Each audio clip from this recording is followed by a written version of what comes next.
Kedatangan jemaah haji asal Sulsel menarik perhatian. Sejumlah jemaah terlihat mengenakan busana yang nyentrik saat turun dari pesawat.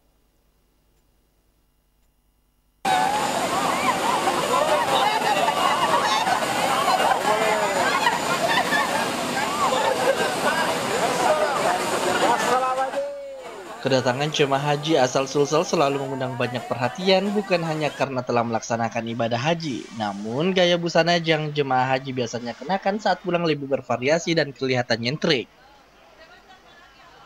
Seorang jemaah haji embarkasi Makassar bergaya eksentrik tiba di Asrama Haji Sudiang, Jalan Asrama Haji Sudiang, Kecamatan Biringkanaya, Rabu siang. Jemaah haji tersebut bernama Sunarti Daengkanang, umur 46 tahun, tergabung dalam 392 jemaah haji kloter pertama. Sunarti menggunakan pakaian dengan warna mencolok yang dibalut emas 180 gram di bagian tubuhnya, terdiri dari gelang, cincin, dan kalung.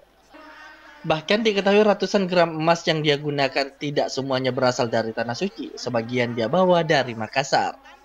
Sunarti mengungkapkan sengaja bergaya eksentrik karena sebelum berangkat ke Tanah Suci, dirinya sudah bernazar bisa memakai emas pulang seperti jemaah haji lainnya.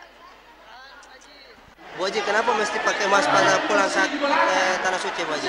Maksudnya saya sudah bernazar dari awal, belum mendaftar saya sudah nazar seandainya saya ke Tanah Suci. Bisa nggak ya saya begini?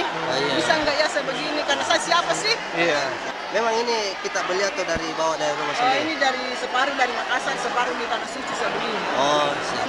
Lanjut tiap hari saja 30 juta, jadi beda ya Mas. Oh, lain dari emas itu dia penggunaannya. Untuk emasnya kira-kira berapa juta itu? Bukan real, jadi nggak tahu, soalnya lewat TM, jadi nggak tahu. Tapi kalau untuk gramnya berapa gram semua? Hanya per gram 1.200.000. Tapi yang kita beli di Mekah berapa gram? Ada 100 gram. Ada 100 gram. Dari Arab itu 100 gram.